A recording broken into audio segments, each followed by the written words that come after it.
Bismillahirrahmanirrahim. Assalamualaikum warahmatullahi wabarakatuh. Alhamdulillah rabbil alamin wa bihi nasta'in ala umuri dunya wad din. Sallallahu wasallam ala nabiyyina Muhammad wa ala alihi wa ashabihi wa sara ala nahjihi wa iktafa bi atharihi wa da'a bi da'watihi wa istanna bi sunnatihi ila yaumiddin. Amma ba'du. Alhamdulillah, syukur kepada Allah Subhanahu wa taala. Pagi ini kita dapat bertemu dengan izin dan juga nikmat limpahan Allah kepada kita semua untuk kita meneruskan pengajian Tazkiyatun Nafs, itulah berdasarkan kitab Ighathatul Lahfan fi Masayid Syaitan karangan Al-Imam Abu Abdullah Ibn Al-Qayyim rahimahullah. Dari mana kita berhenti pada perkataan Imam Ibn Al-Qayyim rahimahullah berkenaan dengan hadis Nabi SAW, bu'istu bil hanifiyati samhah, aku diutuskan dengan agama yang lurus dan juga agama yang penuh dengan keluasan ataupun toleransi. Baik, jadi masih lagi konteks pembahasan kita, iaitulah apa yang hendak dimaksudkan oleh Imam Ibn Qayyim rahimahullah adalah untuk membantah golongan ahli waswas yang mana mereka termasuk di kalangan golongan yang telah terjebak di dalam sikap ghulu, iaitu ekstremis. Kita kata ekstremisme lah kan, sikap melampaui batas, ekstrem melampaui batas. Yang mana kata Imam Ibn Qayyim rahimahullah, hadis setelah dibawa ke hadis riwayat Imam Ahmad yang kita sebutkan tadi, fajama'a baina kaunihima atau fajama'a baina kauniha hanifiyah wa kauniha samhah, fahiya hanifiyatun fi tauhid samhatun fil amal. Maka dihimpunkan dalam hadis tersebut antara keadaan kedua, maknanya berleganya agama kita ini, iaitulah lurus, keadaannya yang lurus dan keadaannya yang mempunyai keluasan yang penuh dengan toleransi, iaitulah hanifiyah, yakni hanifiyah dalam tauhid. Kelurusan itu, ketegasan itu adalah dalam perkara yang berkait dengan hak Allah Subhanahu wa taala, iaitulah tauhid. Samhatun fil amal, yakni keluasan dan juga toleransi itu akan kita dapati dalam agama kita dari sudut praktikal, dari sudut amalan. Baik. Wa diddul amrayni asyirku wa tahrimul halal, وهما اللذان ذكرهما النبي صلى الله عليه وسلم فيما يروي عن ربه تبارك وتعالى أنه قال إني خلقت عبادي حنفاء وإنهم أتتهم الشياطين فاجتالتهم عن دينهم وحرمت عليهم وحرمت عليهم وحرمت عليهم ما أحللت لهم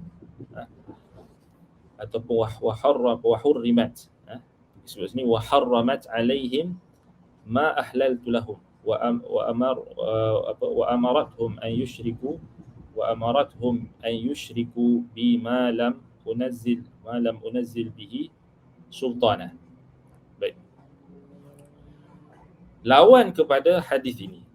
Jadi lawan kepada hadis dalam riwayat Imam Ahmad, bu'istu bil hanifiyati samhah, aku diutuskan dengan agama yang hanif, agama yang lurus dalam tauhidnya, dalam akidahnya, tegas di dalam pegangan akidah dan juga tauhidnya, samhah fil amal, yang mempunyai keluasan, penuh dengan toleransi dari sudut pengamalan. Lawan bagi hadis ini, kata Imam Ibn Qayyim, lawan bagi dua perkara ini, al-hanifiyatu was-samhah. So lawan dia apa? So kita nak tahu apa lawan dia. Lawan dia adalah apa, kata Imam Ibn Qayyim? Asyirku wa tahrimul halal. Syirik dan juga mengharamkan sesuatu yang halal. Syirik dan yang mengharamkan sesuatu yang halal. Mengharamkan sesuatu yang halal ni, dalam tu juga ada menghalalkan sesuatu yang haram. Maksudnya dia dua-dua sekali lah. Cuma orang Arab memang biasalah, dia kalau sesuatu perkara itu ada mengandungi dua maksud, dia cukupkan dengan satu maksud saja, kerana satu maksud lagi itu mengandungi pada maksud yang pertama. Maknanya kita kata, kenapa Imam Ibn Qayyim kata wa tahrimul halal saja, tak kata wa tahlilul haram kan? Maksudnya samalah. Kalau haramkan benda yang halal, halalkan benda yang haram, haramkan benda yang halal, halalkan benda yang haram, samalah. Sama. Jadi yang pertama syirik, yang kedua mengharamkan yang halal. Ini kedua perkara inilah yang disebutkan oleh Nabi SAW sebagaimana di dalam hadis yang diriwayatkan daripada Tuhan Tabaraka wa Ta'ala, daripada Tuhannya, daripada Rabbnya, iaitulah apa? Hadis qudsi lah. Kata Allah Subhanahu wa Ta'ala ini dalam lafaz ini dalam hadis qudsi. Baik. Inni khalaqtu ibadi hunafa. Sesungguhnya aku telah menciptakan hamba-hambaku itu di atas ajaran hunafa, di atas ajaran hanifiyah, lurus. Maknanya pegangan tauhid mereka itu lurus. Mereka takkan menyembah melainkan Allah, mengabdikan diri melainkan Allah. Maksudnya ni dalil menunjukkan asal bagi manusia tauhid, bukan asal bagi manusia syirik. Asal bagi manusia tauhid. Fajtalathum syaitan ataupun wa innahum atathum syayatin. Tapi macam mana mereka boleh jadi syirik tu? Sebab syaitan menyimpangkan mereka dari agama mereka. Fajtalathum an dinihim. Syaitan datang dan menyimpangkan. Atathum syayatin, syaitan-syaitan datang kepada mereka dan menyimpangkan mereka daripada agama mereka. Fajtalathum an dinihim. Wa harramat alaihim ma ahlaltu lahum. Dan mereka mengharamkan sesuatu perkara yang telah aku halalkan bagi mereka. Maknanya syaitan, antara tipu daya syaitan selain daripada menyelewengkan daripada tauhid, menjerumuskan seseorang kepada syirik dan kekufuran, maka syaitan juga menyebabkan ataupun menjadi asbab menyelewengkan manusia itu kepada mengharamkan apa yang telah Allah halalkan. Wa amarathum an yushriku bima lam unazzil bihi sultana. Dan memerintahkan mereka, syaitan itu memerintahkan mereka agar menyekutukan aku dengan sesuatu yang tidak pernah aku turunkan hujah ataupun alasan mengenainya. Tak pernah Allah Ta'ala turunkan satu ayat pun yang mengizinkan perbuatan syirik. Itu maksudnya malam unazzil bihi sultana. Sultan maksud di sini burhan, bukti yang kukuh. Tak ada, Allah Ta'ala tak pernah izinkan kita untuk buat syirik. Baik. Jadi ini hadis diriwayatkan oleh Imam Muslim daripada Iyad ibn Himar al-Mujashi'i. Baik. Radhiyallahu an. Baik. Fasyirku wa tahrim al-halal qarinan. Wa huma alladhani abahuma Allah fi kitabih 'ala al-musyrikin fi suratil An'am wal A'raf. Baik, syirik dan mengharamkan yang halal, syirik dan perbuatan mengharamkan perkara yang halal ini dia qarinan. Dia adalah dua teman rapat di seiringan. Dan kedua perkara inilah yang dicela oleh Allah di dalam kitabnya berkait dengan perbuatan kaum musyrikin sebagaimana yang terangkum di dalam surah Al-An'am dan juga surah Al-A'raf. Surah Al-An'am boleh rujuk ayat 148, surah Al-A'raf rujuk ayat 33. So ni dua perkara yang berlawanan dengan apa? Berlawanan dengan al-hanifiyatus samhah, lurus dalam tauhid, dan juga keluasan ataupun adanya toleransi di dalam pengamalan. So kat sini kita boleh faham juga toleransi dalam amalan tu bukan bermaksud sampai tahap mengharamkan yang halal, menghalalkan yang haram. Ini jangan, maknanya tak ada ruang langsung. Maknanya kita kata toleransi dalam agama ni tak sampai, bukanlah bermaksud toleransi yang difahami oleh orang-orang yang keliru dan orang-orang yang sesat seperti orang-orang yang berpegang dengan fahaman pluralisme agama hari ini, yang mereka mengatakan atas dasar toleransi mereka kata kita boleh sambut semua perayaan. Itu atas dasar toleransi. Mereka kata samhah, mereka pun guna juga dalil ni. Mereka kata tengok Nabi SAW kata bu'istu bil hanifiyati samhah. Kan syubhat mereka sama juga. Mereka kata tengok kita kena toleransi. So jadi mereka kata atas dasar toleransi kita pun mengharuskan untuk menyambut perayaan-perayaan orang-orang bukan Islam atau perayaan orang-orang kafir boleh disambut oleh orang-orang Islam atas dasar toleransi. Ini tak betul. Sebab apa? Sebab benda tu berlawanan dengan asas. Kerana lawan kepada as-samhah, keluasan dan juga toleransi itu bukan bermaksud maksudnya lawan dia adalah apa? Mengharamkan yang halal, menghalalkan yang haram selain daripada syirik. Bolehkah sambut yang ni, yang baru-baru ni apa? Pesta apa? Pesta Bon Dori Bon apa? Pesta Bon Odori.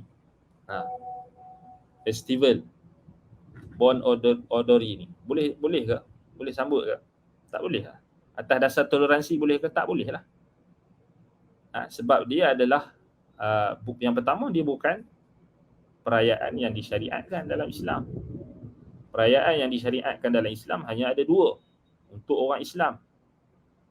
Untuk kita boleh berfestival dan kita boleh beraya, iaitulah apa? Aidul Fitri, Aidul Adha. Itu saja yang kita boleh sambut. Adapun perayaan-perayaan selain daripada perayaan yang disyariatkan, maka tidak boleh kita sambut.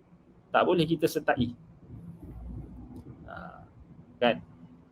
Walladzina la yashhaduna az-zur wa idza marru bil-lagwi marru kirama. Kalau buka dalam tafsir ayat dalam surah Al-Furqan ayat 72 tu, iaitulah apa?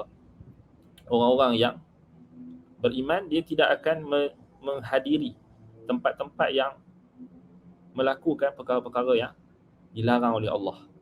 Walladzina la yashhaduna az-zur. Buka dalam tafsir apa dia? Kalau kita tengok disebutkan oleh para ulama tafsir merujuk kepada perayaan orang-orang kafir. Perayaan orang-orang kafir. Sebab itu kata apa dia Al-Imam Tabari rahimahullah, yang pertama la yashhaduna az-zur yakni syirk.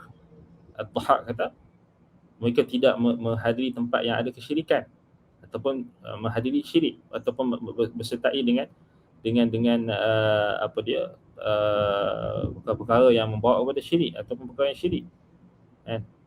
Sebab itu disebutkan apa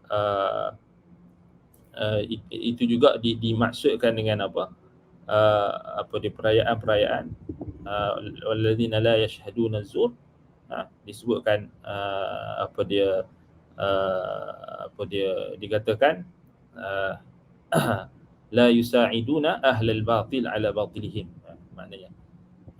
Kemudian ada juga para ulama yang tafsirkan al-ghina, al-lahwa wal ghina, tempat yang ada nyanyian dan juga muzik, alat-alat muzik ataupun nyanyian.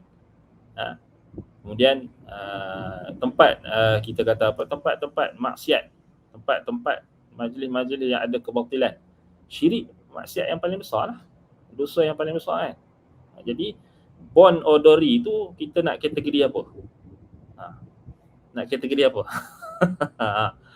Kan? Adakah dia tempat yang baik atau tempat apa status dia? Kan? Apa status dia? So, Bon Odori ni dia kalau tengok balik dia adalah apa? Festival ataupun event that takes place over the course of several days commemorating and honoring ancestor. Obon centers around a belief that the spirits and souls of loved ones and dead ancestor come back to visit. So maksudnya perayaan menyambut roh-roh, arwah, roh-roh yang dah mati. Bon Odori ni carilah sendiri kan. Sekarang ni bukan susah pun. Google saja type, keluarlah Wikipedia ke apa benda ke, keluar. And a way of welcoming the spirits who visit this world during Obon and to see them off at the end of the holiday. It dates back to around 5 centuries ago and has its roots in Nembutsu Odori, a Buddhist ritual that involves dancing and chanting. Maknanya apa? Dia adalah perayaan yang menyambut roh-roh. Roh-roh. Susahlah pejabat agama nak ambil nak keluar kenyataan pun takut-takut takut sebab apa? Sebab Sama je sebenarnya dengan lagi orang kata tu macam mana, lagi orang kafir kata tu hampa duk buat duk sambut arwah, kenduri arwah tu, duk tahlil 40 malam, 100 malam. Apa cerita? Kan? Dia jadi apa? Susah tu kan. Padahal benda hakikat dia benda tu itulah benda dia sama je. Cuma perbezaan dia ialah yang ni diislamikan. Kenduri arwah tu diislamisasikan. Sebab ada baca ayat Quran, kita makan-makan, kita baca tahlil, tapi hakikat dia pada asalnya kita bukan bincang tentang amalan yang orang buat sekarang ni, kita tengok pada roots dia, pada akar dia. Asal dia tu daripada mana? Buatlah kajian kan. Jadi bon odori ni tak boleh lah. Kan bon odori ke bon odore ke apa ke, tak boleh lah orang Islam turut serta, memang dah jelas-jelas kot. Kan? Dia bukan perayaan ataupun festival, contoh festival makan ke ataupun festival pakaian ke ataupun benda-benda yang harus tu boleh harus. Tapi ni dia ada falsafah dia tersendiri. Maknanya dia memang disambut festival itu untuk menyambut roh-roh nenek moyang. Dan untuk welcoming kan, untuk sambut maknanya untuk apa kita kata untuk merayakan. Dan di dalam Islam kita kata perkara tersebut banyak dari sisi Islam ni, maknanya banyaklah kita kata kalau kita nak bawa dalil-dalil yang mengharamkan perbuatan ataupun penyertaan kita ke dalam majlis-majlis maksiat macam ni, banyaklah. Paling kurang jabat agama kena bagi tahulah dengan tegas. Kena tegaslah. Tak boleh disertai oleh orang Islam kan. Maknanya kalau orang bukan Islam tak apalah dia orang nak datang. Itu dia punya hak lah. Tapi orang Islam ini sebagai tanggungjawab sebagai ketua agama, pemerintah, sebagai orang yang mempunyai jawatan dalam pejabat agama, institusi agama, dia kena bertanggungjawab lah. Memanglah dia boleh lepas dekat dunia ni, tapi di akhirat kelak dia akan bertanggungjawab. Allah Ta'ala akan tanya apa yang dia buat. So jangan dia ingat dia lepas kat dunia ni, ke akhirat dia tak akan lepas. Bila-bila saja boleh mati. Kan? Bila-bila saja boleh mati. Jangan kita ingat kita akan dipanjangkan usia oleh Allah dan kita akan dibiarkan dengan apa yang kita buat. Kita bertanggungjawab. Maknanya ini untuk orang-orang yang ada jawatan dan sebagainya. Maknanya kenapa perlu benda tu, kita kata benda tu dah jelas tetapi masih lagi berdolak dalih dan sebagainya. Wallahul musta'an. Maknanya ada orang kata ini ketetapan pemerintah, sultan kata macam ni. Baik, kita jawab. La ta'ata li makhluqin fi ma'siyatil khaliq. Tidak ada ketaatan kepada makhluk pada perkara yang bermaksiat kepada Khaliq, kepada Tuhan. Tak ada. Maknanya kalau sultan suruh pergi, tak payah pergilah. Pasal benda ni maksiat. Benda ni maksiat. Kan? Jadi kalau pemerintah suruh pergi, tak boleh pergi ya. Pasal ketaatan hanya pada perkara yang ma'ruf. Innama ta'atu fil ma'ruf. Ketaatan bukan pada perkara maksiat. La ta'ata li makhluqin fi ma'siyatil khaliq. Tidak ada ketaatan pada makhluk pada perkara yang bermaksiat kepada Allah. Tak boleh lah kan. Jadi kita kata kenapa orang Islam, sepatutnya orang Islam yang ada jati diri dia fahamlah. Masalahnya kita hari ini tenggelam di dalam kita kata di dalam syahwat dunia, syubhat yang ada. Jadi perkara-perkara tersebut yang menghalang seseorang itu daripada kebenaran, dan kesombongan itu juga adalah punca apabila tidak mahu menerima kebenaran dan meremehkan manusia. Baik, jadi berkait dengan perkara kita kata apa sambutan festival Bon Odori itu, Ondori ke apa benda nama tu kan. Jadi dia jelaslah dia adalah sambutan yang bersifat keagamaan yang kita kata tak boleh lah. Tak boleh lah. Kalaulah kata buat festival makan, minum budaya Jepun kan, kita nak kenal budaya Jepun, itu harus, tak ada masalah. Tapi bila dia ada kaitan dengan adat yang berakarkan kepercayaan, seperti kepercayaan animisme tadi atau kepercayaan animisme lah kan, dia termasuk dalam animisme lah, dan dia termasuk dalam ialah kepercayaan roh kembali ke dunia semula. Ni bukan kepercayaan Islam, dia adalah keyakinan Hindu dan Buddha dan juga falsafah Gnostik kan. Jadi dia bukan daripada Islam, sebab dalam Islam jelas kita roh orang-orang beriman akan akan mendapat nikmat di dalam syurga. Sebagaimana dalam hadis riwayat Imam Muslim, ruh syuhada akan berada di dalam ajwafun tayrin khudrin, yang berada dalam rongga-rongga burung berwarna hijau yang akan berterbangan di pepohon syurga mencicip mencicip makanan yang ada di pepohon syurga. Itu ruh orang-orang syuhada, dan ruh orang-orang beriman pun berada di alam barzakh lah. Alam barzakh ni lepas pada alam barzakh, maksudnya sebalik makna alam barzakh tu maknanya ada keadaan-keadaan tertentu yang Allah Ta'ala akan letakkan ruh mereka ini terpisah daripada dunia dan mereka tak akan kembali ke dunia. Sama juga macam ruh orang kafir. Ruh orang kafir sebagaimana dalam tafsir At-Tabari ayat surah Ghafir ayat 46 sebut tentang ruh orang kafir, mereka akan dimasukkan ke dalam rongga burung yang berwarna hitam, dan berterbangan burung itu membawa ruh orang-orang kafir ini ke neraka. Ghuduwan wa asyiyah. Pada waktu pagi dan petang. Sehari dua kali. Sehari dua kali akan dibawa. Maknanya azab, mereka akan dikenakan azab orang kafir. Jadi tak ada connection lah dengan di bumi ni, di dunia ni. Maknanya itu dari satu sudut pun kita kena faham lah. Maknanya roh orang beriman, roh orang kafir takkan datang dah. Kan?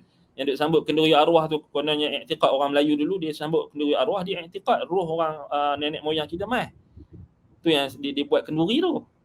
Jangan kita ingat benda tu ada pada Hindu Buddha je. Dia turut termasuk dalam sebahagian orang Islam yang mereka kita kata telah berlaku proses kita kata synchronize, maksud budaya tu diadaptasikan.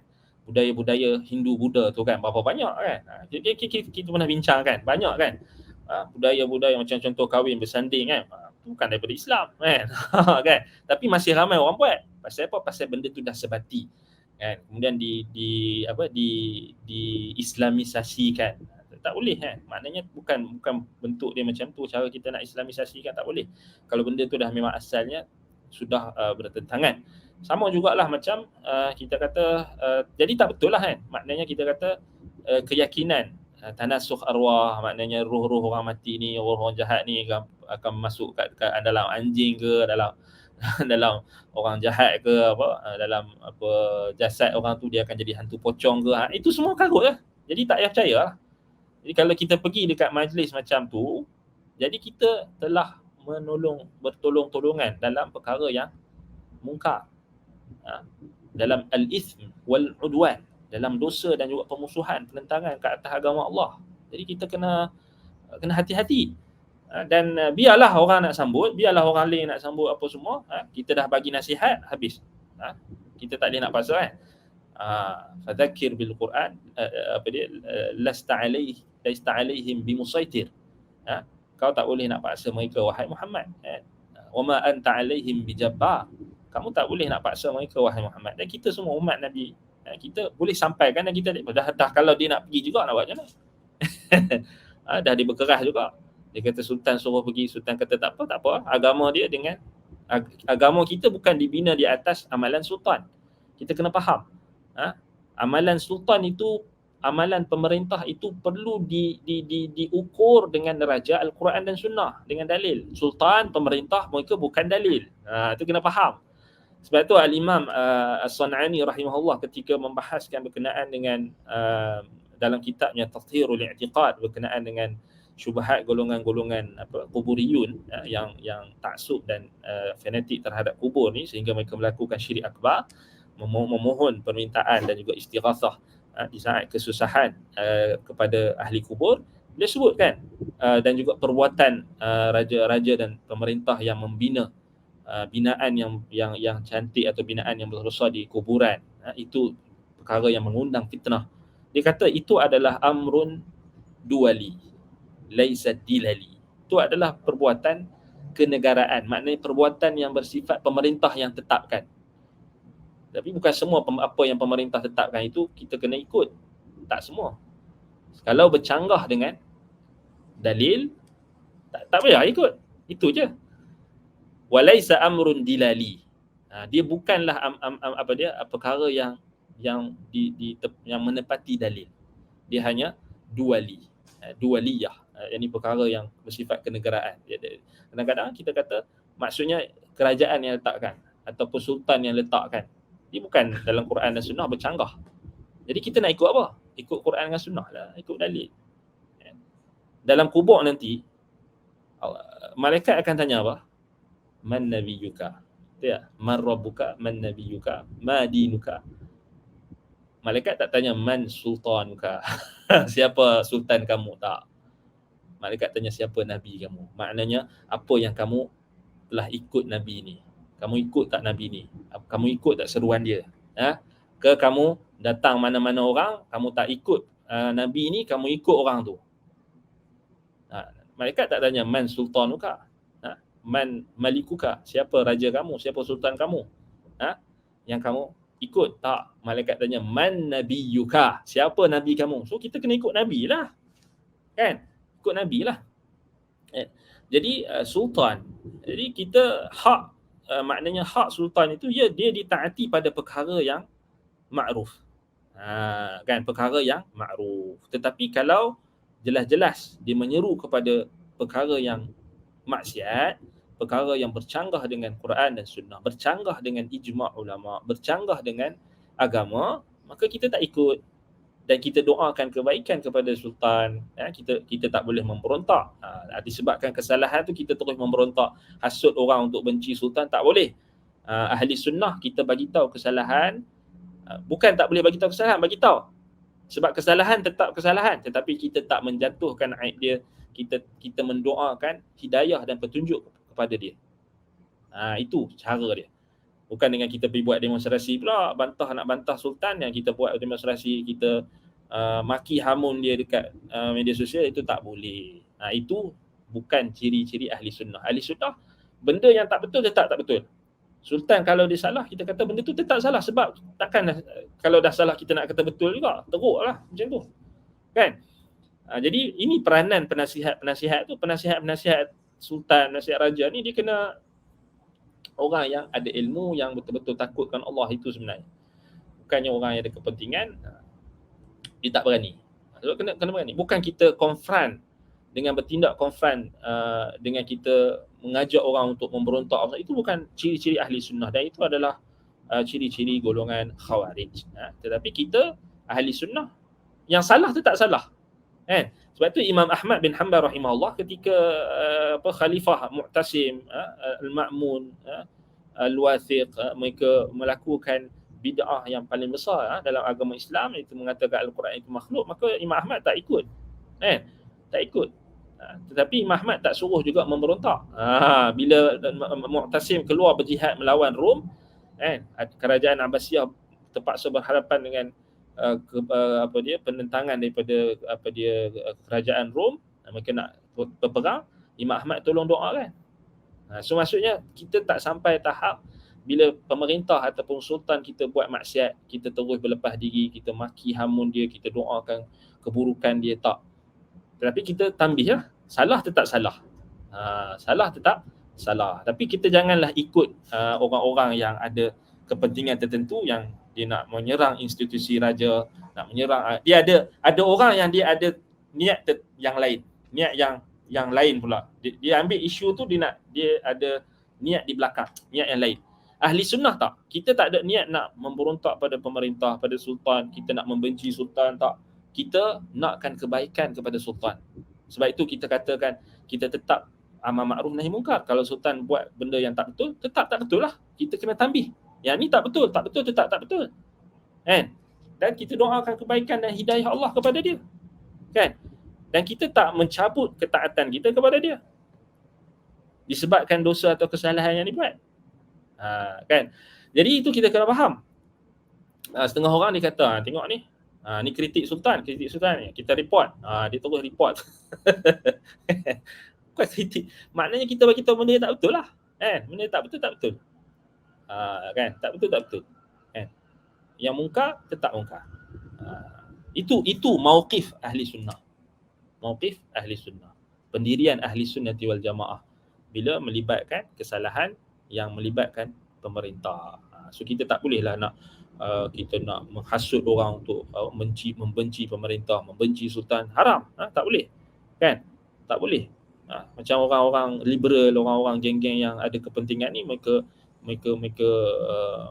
menghasut orang di media sosial, dan mereka memaki hamun sultan dan sebagainya, mereka mencaci pemerintah, mencaci sultan. Tak boleh. Maknanya tak boleh, benda tu tak boleh. Kita kalau tak setuju dengan sultan, kita tak boleh tak setuju, tapi yang hak kita sebagai rakyat tetap kita taat pada perkara makruf dan kita tak taat pada perkara maksiat. Dah dikata boleh sambut benda tu, kita ahli ilmu tetap dengan pendirian. So kita tak berubah-ubah. Pendirian kita adalah berdasarkan Al-Quran dan Sunnah. Al-Quran dan Sunnah. Baik. Macam mana majlis tahlil yang diadakan itu, kita datang sekadar ambil hati, jemputan mereka nak makan. Ambil hati kan. Itu kita kata ambil hati ni macam mana? Ambil hati. Baik, kalau keberadaan kita itu dapat memberi pengaruh, maknanya dari sudut mereka dapat mengubah ataupun mereka dapat memberi pengaruh dari sudut kita muathir, kita dapat memberi pengaruh dari sudut mereka akan ada kebarangkalian untuk mereka meninggalkan perbuatan tersebut ataupun ada maslahat, ada maslahat maknanya untuk dakwah, maka kita boleh pergi. Tapi kalau kita pergi untuk mengukuhkan perkara batil yang mereka buat, kebatilan dan kebid'ahan yang mereka buat itu, maka tak perlulah. Dia anda ingat fatwa Syekh Abdul Muhsin Abbad hafizahullah, dia kata macam itulah. Kalau majlis majlis yang ada bid'ah dan sebagainya, kita tengok maslahat. Kalau kita pergi, kita sebagai muathir, kita yang mempengaruhi, bukan kita yang terpengaruh. Kalau kita yang dipengaruhi, tak boleh. So kita tengok.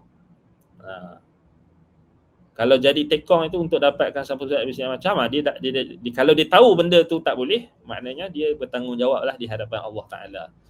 Maknanya dia bertanggungjawablah di hadapan Allah Taala kalau dia dah tahu benda tu tak boleh kan. So itu point dia lah. So kalau kita pergi atas dasar, contohlah ada orang memang dia pergi atas dasar untuk silaturahim. So dia pergi atas dasar silaturahim, bukan atas dasar untuk menyokong perkara tersebut. Boleh jadi ialah majlis tahlil tu ada taklah lama kan, ataupun boleh jadi mereka buat tu kemudian ada kita boleh tak sertai dan kita, ataupun kita sertai tapi kita tak join mereka kan. Kadang-kadang kena ambil jugalah, kena tengok keadaan lah. Kita tak boleh lah pukul rata. Majlis tahlil maksudnya kalau ada yang melibatkan keluarga, maksudnya ada perkara yang ada maslahat, contohnya macam keluarga itu maknanya memang tak ada dah waktu yang untuk berhimpun kan. Maksud kita pergi tu untuk kita silaturahim dan untuk kita menyampaikan kebenaran, itu lebih maknanya keberadaan kita tu diharuskan. Tapi kalau kita pergi tu kita tak khabar, tak bagi tahu apa, dan kita kata kita pun menyokong mereka, tapi ala kulli hal kita kata jemputan tu kadang-kadang kita tengok makan tu dia bukan nak buat tahlil sangat, dia nak makan. Tapi kita tengok juga mana satu dia nak buat, makan ke tahlil. Kalau makan tu lebih kuat, pergilah. Tahlil tu sampingan. Dia tengok berdasarkan maslahat dan mafsadat. Mafsadah. Kan? Kadang-kadang kita kata yalah, kadang-kadang dia tak buat tahlil, kadang-kadang dia buat doa selamat.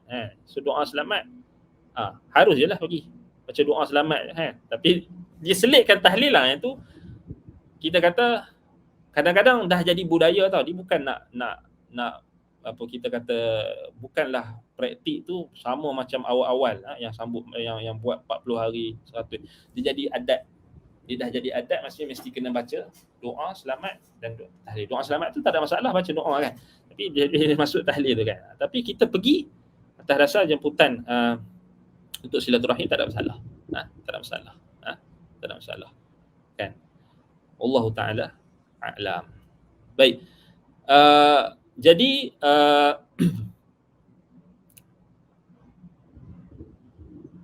lawan kepada perkara yang kita sebut tadi, kita cerita pasal tadi, perayaan kufar tadi kan, memang tak boleh lah.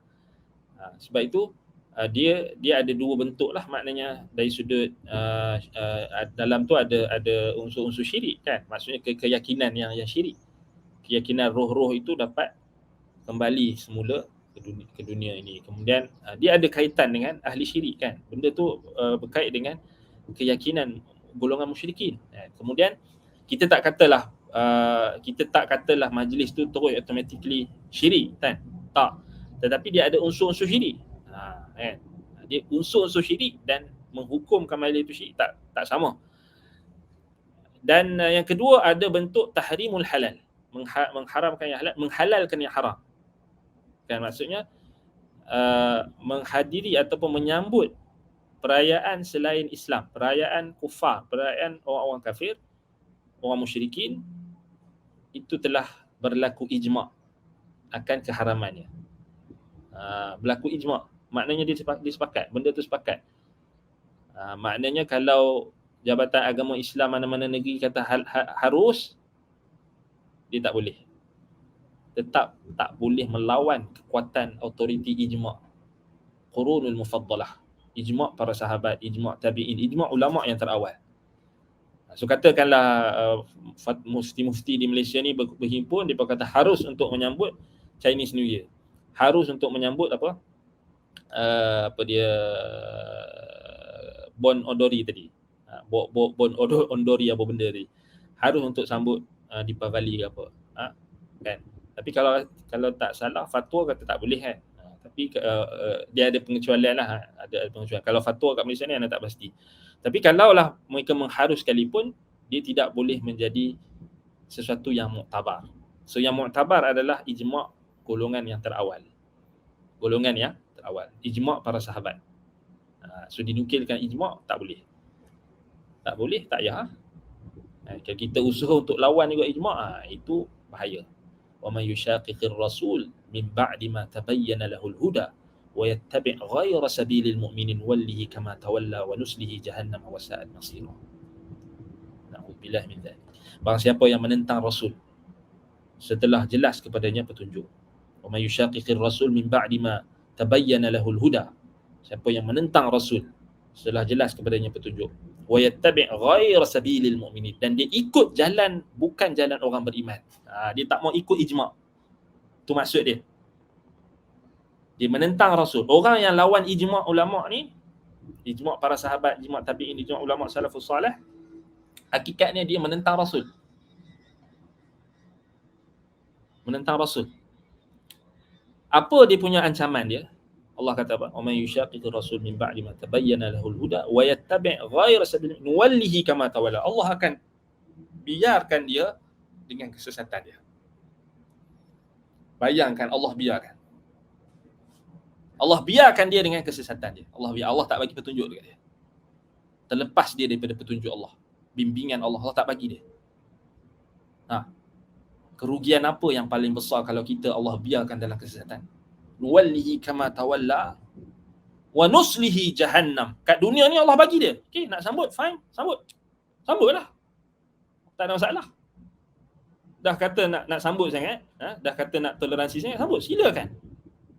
Itu ancaman yang keras. Satu dalam ayat tu kan, kalau kita baca ayat nuwallihi kama tawalla, ini dalam surah An-Nisa ayat 115. Ini ancaman bagi orang, ini ayat ni menunjukkan kepada autoriti ijma' ulama' dan ancaman kepada orang yang menentang ijma'. Apa maksud nuwallihi kama tawalla? Kalau kita buka dalam tafsir, disebutkan apa? Nuwallihi kama tawalla, dikatakan di sini, Imam Ibn Kathir rahimahullah kata nuwallihi kama tawalla. Dikatakan sini, idza salaka hadhihi at-tariq jazainahu ala dhalika bi an nuhassinaha fi sadrihi wa israjan wa nuzayyinaha lahu istidrajan lahu. Subhanallah. Kalau kamu pilih jalan kesesatan tu, kamu dah tahu ijma' ulama' tak bagi benda tu. Kamu nak sambut juga, kamu nak buat juga benda yang bertentangan dengan ijma', bertentangan dengan nas, bertentangan dengan hadis Nabi, bertentangan dengan Quran dan sunnah serta ijma' ulama'.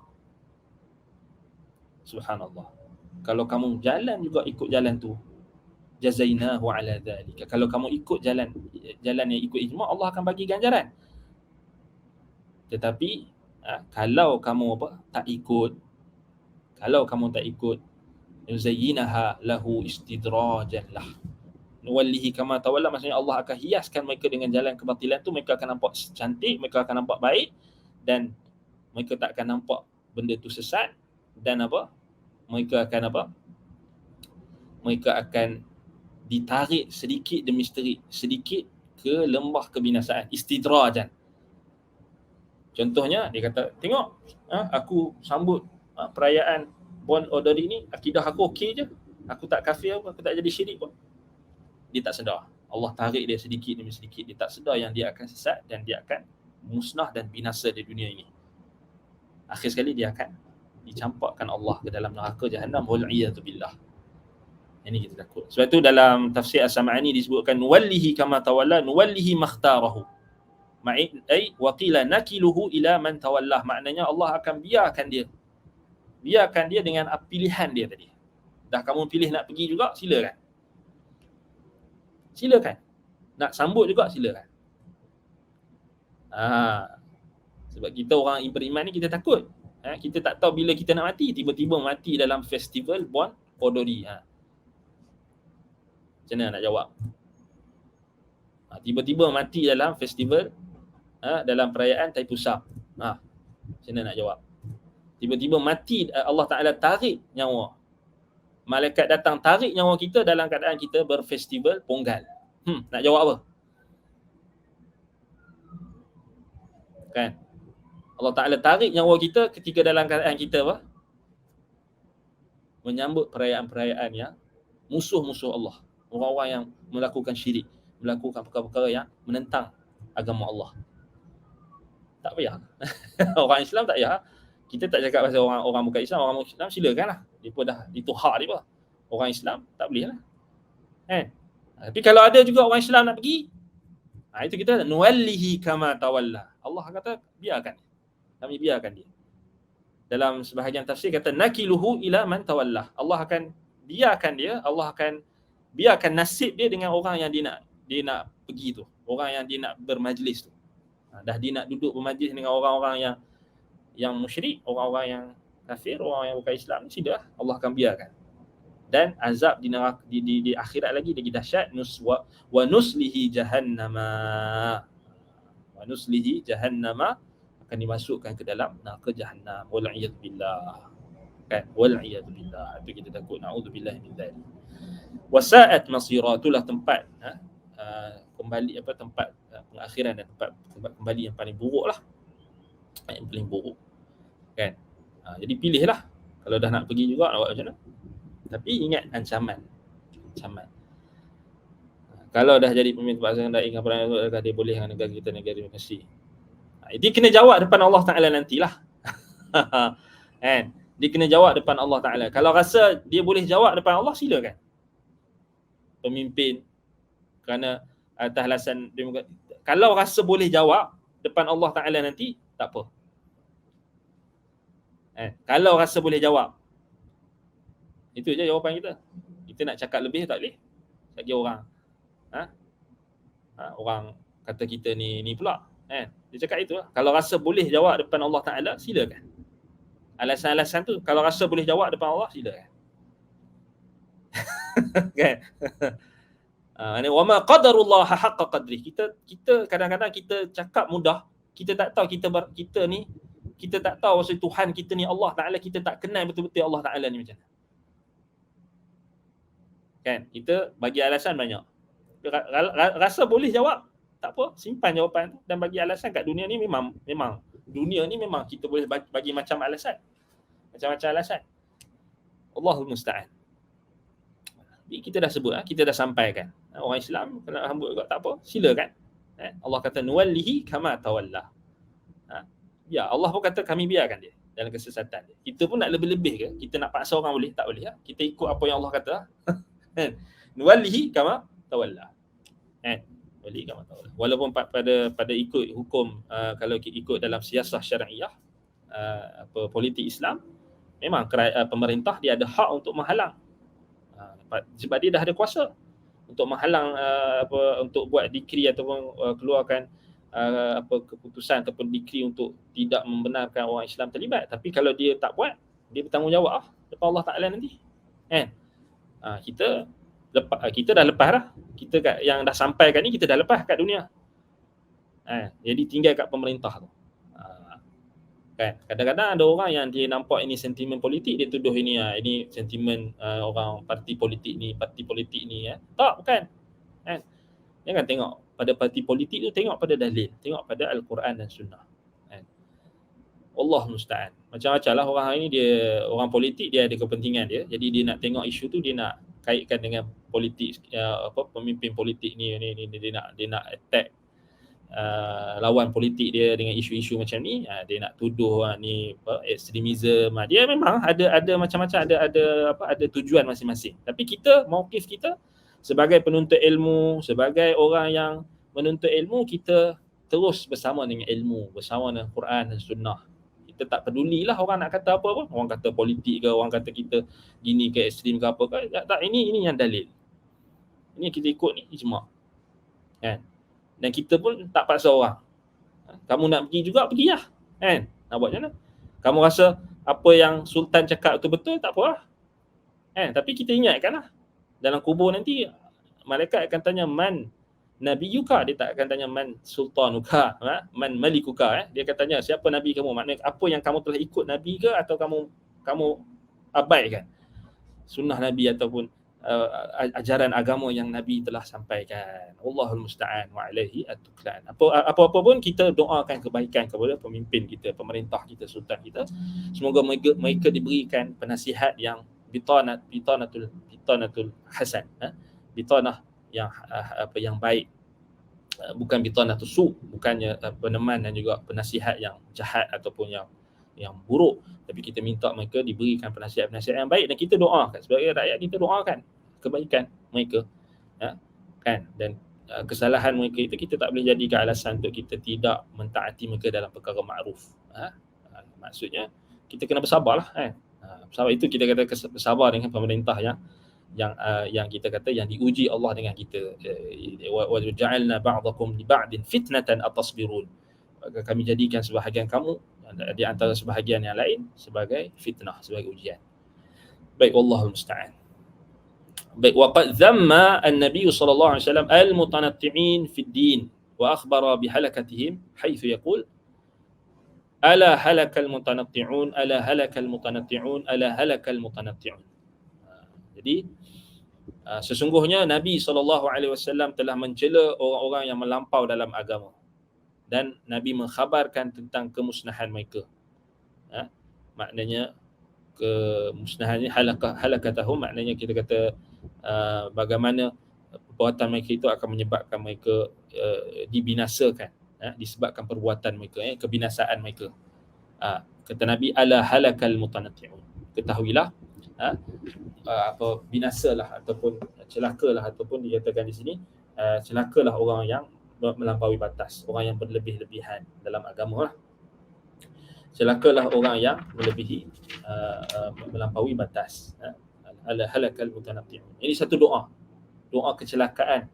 Nabi SAW mendoakan kecelakaan bagi orang-orang yang melampaui batas, mutanatti'un, melampaui batas 3 kali.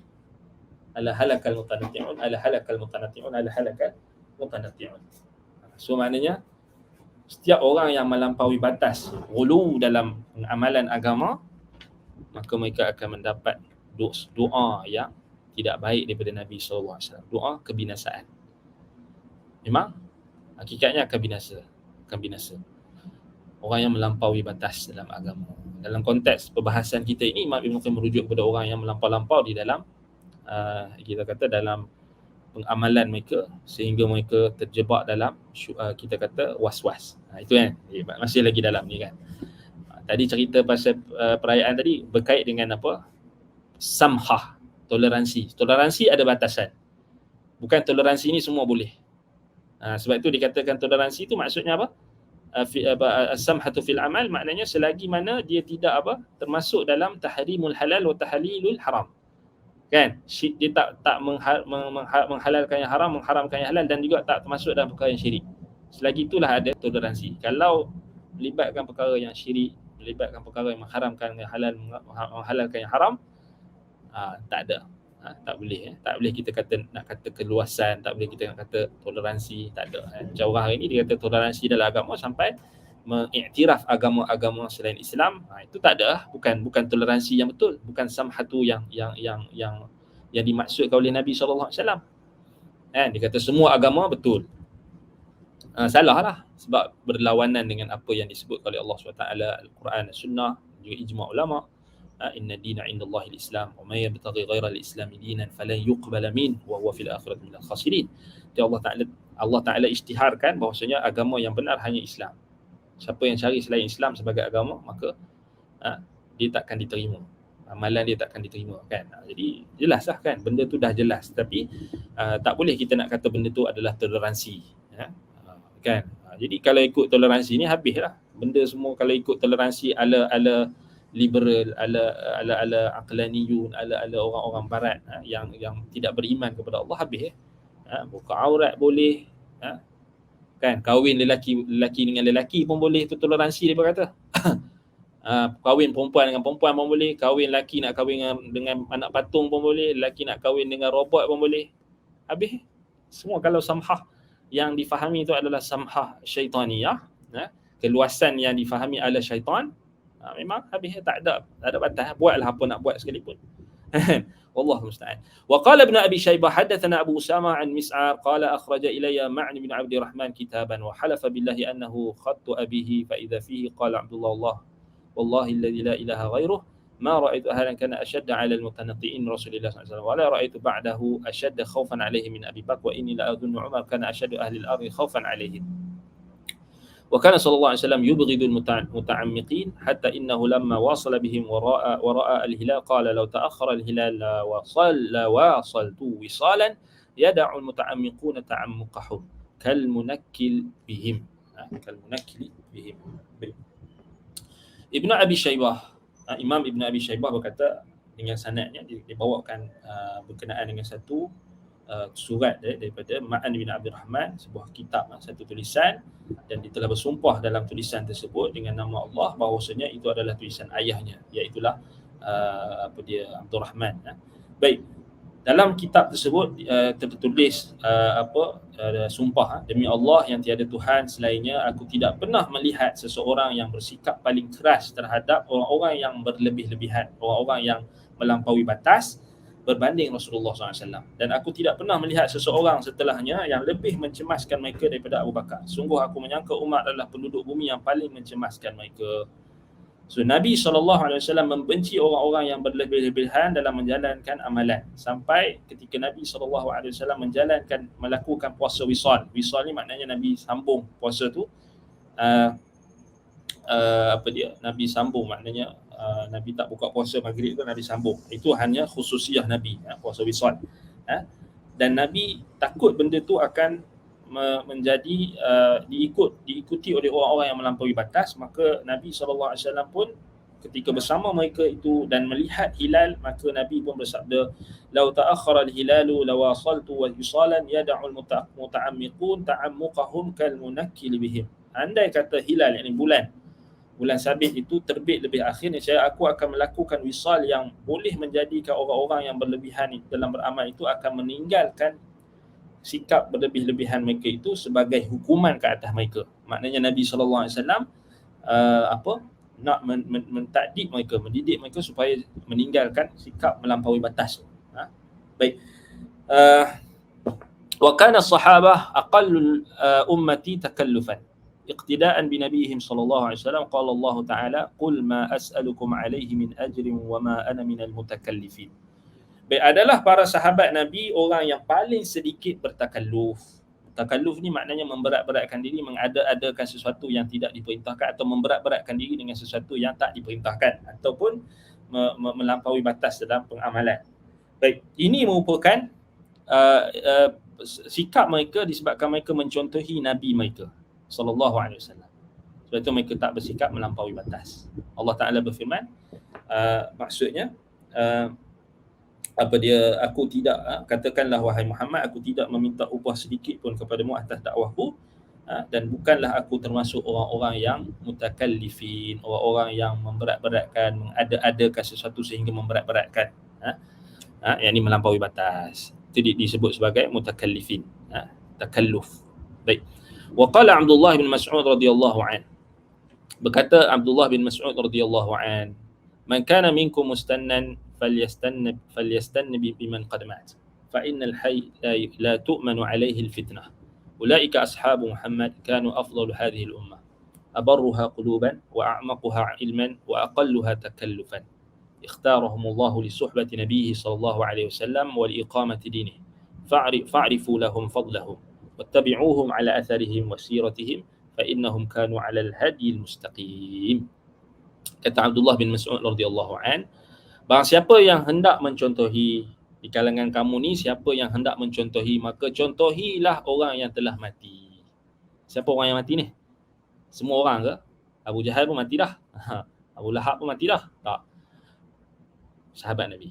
Fa innal hayya la tu'manu alaihi fitnah. Sebab apa kita nak contohi orang yang dah mati? Sebab orang yang masih hidup ni dia tak aman daripada fitnah. La tu'manu alaihi al-fitnah. Orang yang masih hidup ni dia tak aman daripada fitnah. Dia tak aman daripada fitnah. Maknanya dia boleh berubah-ubah. Selagi dia hidup, dia tak aman daripada fitnah. Ulaika ashabu Muhammad. So Ibn Mas'ud kata orang yang mati tu, yang kita kena contoh ini sahabat Nabi lah. Sahabat Nabi Muhammad. Mereka adalah orang yang paling afdal di kalangan umat ini. Manusia yang paling afdal di kalangan umat ini. Sebab apa? Abarruha quluban. Hati mereka itulah hati yang terbaik. Kalaulah hati mereka itu tak baik, mereka tak diberikan Allah untuk menjadi sahabat Nabi. Mereka ini adalah hati yang abarruha quluban, ni hati yang paling baik dan paling bersih. A'maquha ilman, ilmu mereka yang paling dalam. Aqalluha takallufan, paling sedikit bertakalluf. Mereka ni tak takalluf. Mereka tak memberat-beratkan sesuatu yang tidak sepatutnya. Mereka ni tak mengada-adakan sesuatu yang baharu, buat bid'ah ke untuk menjustifikasikan hawa nafsu mereka ataupun kebiasaan mereka, tak. Wa aqalluha takallufan. Ikhtarahumullahu li suhbati nabihi sallallahu alaihi wasallam. Sebab apa lagi kita kena ikut mereka? Kerana Allah pilih mereka untuk menjadi sahabat Nabi sallallahu alaihi wasallam, untuk menegakkan agamanya, li iqamati dinihi. Maka ketahuilah akan mereka itu kedudukan dan kelebihan mereka, keutamaan mereka. Fa'rifu lahum fadlahum. Maka ajar anak-anak kita. Ini maksud Ibn Mas'ud ni. Bagi tahu, ajak keluarga kita, ajak masyarakat tentang kedudukan dan kelebihan sahabat Nabi ni. Wattabi'uhum ala atharihim wa sirati. Ikutilah mereka dalam peninggalan mereka dan sirah perjalanan hidup mereka. Fa innahum kanu 'alal hadil mustaqim, kerana sesungguhnya mereka benar-benar berada di atas petunjuk yang lurus. Itu perkataan Ibnu Mas'ud. Wa qala Anas radhiyallahu anhu, kunna 'inda Umar fa sami'tuhu yaqul nuhina 'anit takalluf. Kata Anas radhiyallahu an, kami pernah berada di sisi Umar dan aku telah mendengar dia berkata, Umar berkata, kami dilarang daripada perbuatan takalluf. Nuhina anit takalluf. Kita dilarang daripada perbuatan takalluf. So takalluf ni apa? Takalluf ini adalah memberat-beratkan sesuatu yang tak diperintahkan oleh syarak. Perbuatan memberat-beratkan diri dengan perkara yang tidak diperintahkan oleh syarak atau tidak ada petunjuknya daripada agama kita. Contohnya adalah melakukan bid'ah untuk mengada-adakan dalam agama, melakukan bid'ah untuk tujuan untuk maksudnya memberat-beratkan diri ataupun untuk kita kata apa? Bermudah-mudahan pun termasuk takalluf, bermudah-mudah kan. Dia bukan sekedar memberat-beratkan diri ni menyusahkan. Boleh jadi bermudah-mudahan pun boleh termasuk dalam kategori takalluf. Bermudah-mudah sampai dia kan, dia kata tak apa, tak tutup aurat pun tak apa, yang penting hati baik. Itu takalluf juga kan. Bukannya kita kata dia termasuk dalam ghulu juga kan. Ghulu dari satu sisi. Tetapi kat sini lebih khusus kepada perbuatan kita kata yang Ibnu Qayyim sentuh, berkenaan dengan was-was tadi yang kita bincangkan sebelum ini. Wa qala Malik qala Umar bin Abdul Aziz sanna Rasulullah sallallahu alaihi wasallam wa ulatul umur ba'dahu sunanan al-akhdhu biha tasdiqun li kitabillah wa istikmali li ta'atillah wa quwwati ala dinillah laysa li ahadin tabdilha laisa li ahadin tabdiluha wala taghyiruha wala an-nadharu fima khalafaha wa man iqtada biha fa huwa muhtadin wa man istansara biha fa huwa mansur wa man khalafaha wa taba'a ghayra sabilil mu'minin wallahu ma tawalla wa aslahu jahannama wa sa'at masira. So kata Imam Malik, Umar bin Abdul Aziz pernah berkata, Rasulullah sallallahu alaihi wasallam telah mengajar kamu sunnah atau telah mensunnahkan kepada kamu, telah menunjukkan kepada kamu sunnah-sunnah, telah meninggalkan kepada kamu sunnah-sunnah, sunnah daripada Nabi sallallahu alaihi wasallam. Al-akhdhu biha tasdiqun li kitabillah. Kamu berpegang dengan sunnah tersebut adalah perbuatan kamu membenarkan kitabullah. Maksudnya kita ni pegang dengan sunnah yang Nabi tinggal kat kita ni, ini adalah tuntutan untuk kita membenarkan kitabullah, membenarkan Al-Quran. Maknanya orang yang tolak sunnah, dia tak membenarkan Al-Quran. Jangan dia syok sendiri kan. Anti hadis apa semua tu. Tak. Hakikatnya dia kufur dengan Quran. Dia tak membenarkan Quran. Wastikmali li ta'atillah, dan perbuatan itu menyempurnakan ketaatannya kepada Allah dan kekuatan ke atas agama Allah. Dan tidak ada seorang pun yang boleh mengubahnya. Tabdiluha wala taghyiruha. Tak ada seorang pun yang boleh ubah ataupun mengubah ataupun tabdil yang tadi ini samalah mengubah. Dan wala nadharu fima khalafaha, dan tidak ada pendapat ataupun penelitian terhadap apa yang menyelisihi sunnah. Barang siapa yang mencontohi dengannya, yang menjadikan sunnah itu sebagai contoh ikutannya, sebagai pegangannya, maka dia adalah orang yang mendapat petunjuk. Fahuwa muhtadin. Wa man istansara biha fahuwa mansur. Barang siapa yang menjadikan sunnah itu sebagai kita kata sebagai penolong ataupun mencari pertolongan. Man istansara, siapa yang mencari pertolongan dengan sunnah, maka dia akan ditolong, dia akan dibantu. Nak dapat bantuan Allah, maka kenalah ikut sunnah. Allah akan bantu. Barang siapa yang menyelisihinya dan ikut jalan bukan jalan orang beriman, tak ikut ijma' tadi, wallahu Allahu ma tawalla, Allah akan biarkan dia Allah akan biarkan dia bergelimang dalam maksiat dan kesesatan yang telah dikuasainya itu. Itu maksud wallahu Allahu ma tawalla, macam dalam surah An-Nisa tadi ayat 115. Wa aslahu jahannam, dan Allah akan masukkan dia ke dalam neraka jahannam, dan itu adalah seburuk-buruk tempat kembali. Wasa'at masira. So itu perkataan Umar bin Abdul Aziz rahimahullah. Wa qala Malik balagani anna Umar bin Al-Khattab kana yaqul sunnat lakumus sunan wa furidat lakumul fara'id wa turiktum 'ala al-wadihah illa an tamilu bin nas yaminan wa shimalah. Kata Imam Malik telah sampai kepadaku apa yang dikatakan oleh Umar bin Al-Khattab radhiyallahu anhu. Sunnat lakum as-sunan. Telah ditetapkan sunnah-sunnah bagi kamu. Wa furidat lakumul fara'id, dan telah difardukan ke atas kamu kefarduan. Wa turiktum 'ala al-wadihah, dan kamu ditinggalkan di atas jalan yang terang, jelas. Maknanya kalau kamu ikut, kamu akan selamat, kamu akan dapat petunjuk. Kecuali kalau kamu menyimpang ke kanan dan ke kiri bersama manusia, maka kamu akan sesat. Itu maksudnya. Baik. Wa qala sallallahu alaihi wasallam yahmilu hadzal ilma min kulli khalafin uduluhu yanfuna anhu tahrif al-ghalin wa intihal al-mubtilin wa ta'wil al-jahilin. Kata dalam hadis dikatakan pada setiap generasi ini ilmu ini akan dibawa oleh orang-orang yang adil. Mereka akan membatalkan atau menafikan penyimpangan orang-orang yang melampaui batas, al-ghalin, berlebihan, orang yang ulu, wantihal al-mubtilin, dan juga dakwaan dusta orang-orang yang ahli batin, wa ta'wil al-jahilin, dan mereka juga akan melawan dan juga menghapuskan pentafsiran ataupun takwilan orang-orang yang jahil. Maknanya kita ni, agama kita sekarang ni, kita berhadapan dengan apa? Tahrif al-ghalin, penyelewengan orang yang melampaui batas. Intihal mubtilin, yakni dakwaan dusta ahli batin. Yang ketiga, ta'wil jahilin, takwil orang-orang yang jahil, tafsiran orang-orang yang jahil. So 3 ni adalah ancaman kita di akhir zaman lah.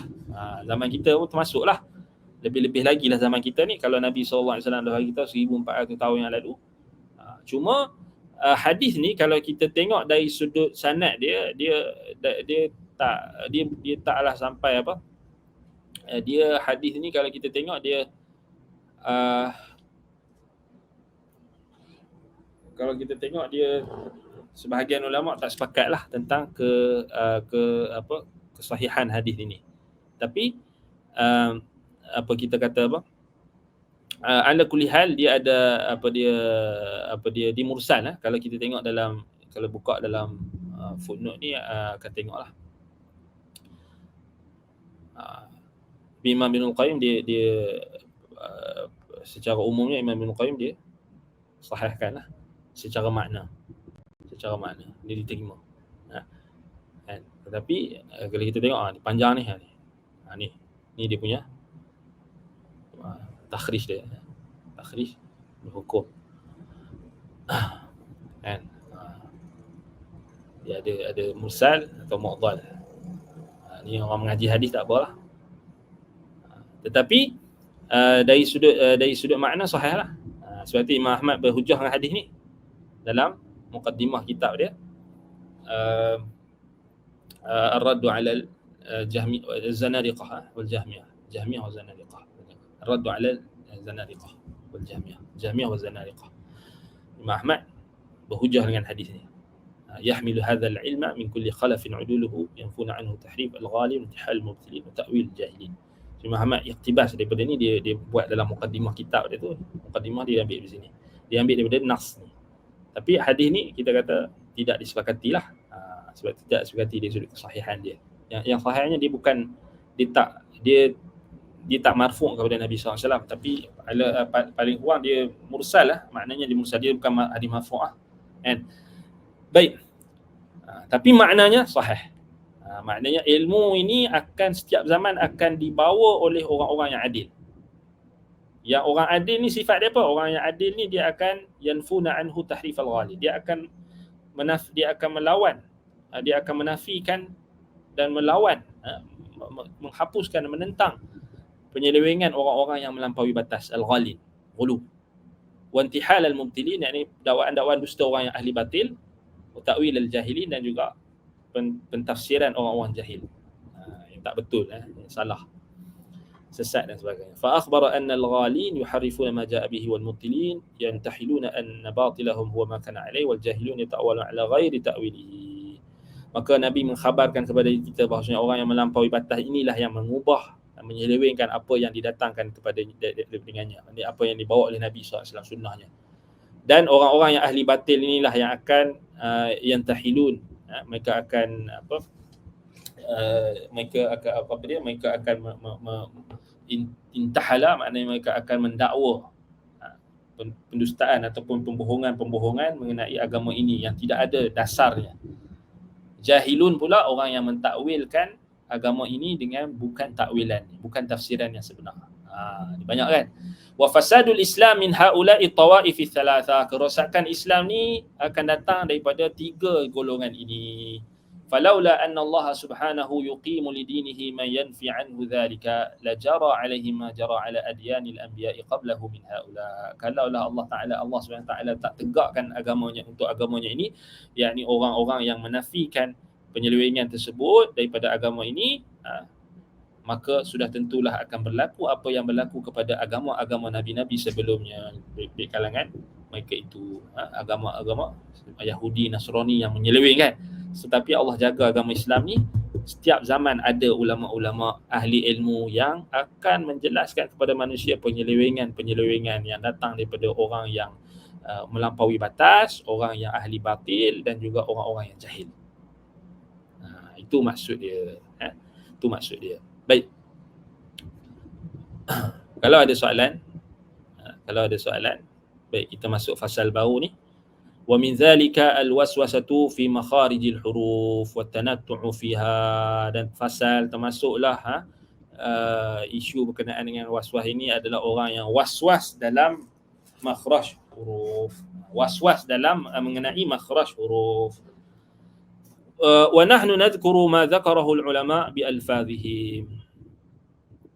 Baik, sahabat kita tanya, macam orang berzikir sampai hilang akal tu, berjoget-joget, terlompat-lompat, macam adakah dilarang? Ya. Baik, kita nak tahu benda tu dicela atau tak, kita tengok pada apa yang Quran dan Sunnah kata. Apa yang Nabi SAW tunjukkan. Kan? So dalam Quran Allah tak pernah kata, Allah sebut tentang orang yang berzikir ni alladzina yadhkurunallaha qiyaman wa qu'udan wa ala junubihim. Mereka yang mengingati Allah dalam keadaan berdiri, duduk dan juga ketika berbaring. Kan? So Allah tak sebut kat itu orang yang menari. Tak ada. Menari ni tak ada dalam agama kita. Untuk berzikir sambil menari ni tak ada. Dalam hadis-hadis Nabi SAW pun tak ada zikir sampai hilang akal, sampai gila, berjoget-joget, melompat-lompat tu bukan agama kita. Tetapi berjoget-joget, melompat-lompat ni dia adalah tarian, menari dan sebagainya ni dia adalah apa? Yang dijadikan sebagai agama, dia adalah agama paganisme. Dia adalah agama orang musyrikin. Agama orang musyrikin yang menjadikan tarian sebagai ritual. So kena faham, yang menjadikan tarian, agama Islam tak pernah, Islam tidak ada satu riwayat yang sahih pun yang menunjukkan dalam Islam ini ada ritual yang berbentuk tarian yang khusus untuk berzikir. Tidak ada. Yang ada hanya dalam agama-agama pagan, agama-agama musyrikin. Sebab tu kalau kita buka dalam Imam Al-Qurtubi dia sebut kan, dalam tafsir dia kalau tak salah, tarian sambil sambil berzikir ni, berzikir sambil menari ni, dia adalah asalnya datang daripada orang-orang pagan lah, orang-orang musyrikin. Dan contoh dalam Quran Allah cerita pasal Samiri kan. Dalam riwayat-riwayat yang dibawakan asar, memanglah Samiri lah yang buat patung anak lembu yang disuruh menari-nari sambil berzikir lah, sambil berzikir kan, nari-nari.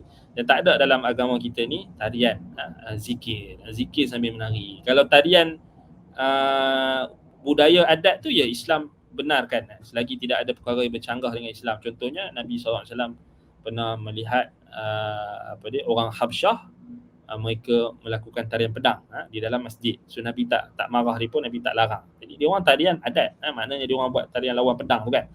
Itu just bukan berzikir. Dia tak boleh lah tak boleh berzikir kan.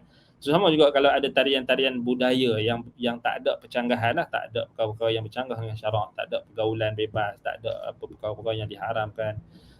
Maknanya tapi susah tu kan. Selalunya tarian ni dia akan datang dengan package lah. So kita ada tarian yang syirik, tarian yang memuja-muja. Dia macam itulah, maksudnya tarian ni dia bukan simah orang Islam. Orang Islam ni tak dikenali dengan tarian. Tak ada tarian Islam. Tak ada. Orang Islam ni orang yang praktikal. Maknanya dia nak berzikir pun dia berzikir dengan cara yang dimudahkan oleh Allah, yang bukannya kena buat-buat dan sebagainya. Berzikir dalam keadaan berdiri, berduduk, tidur, baring kan. Ada zikir-zikir yang Nabi ajar.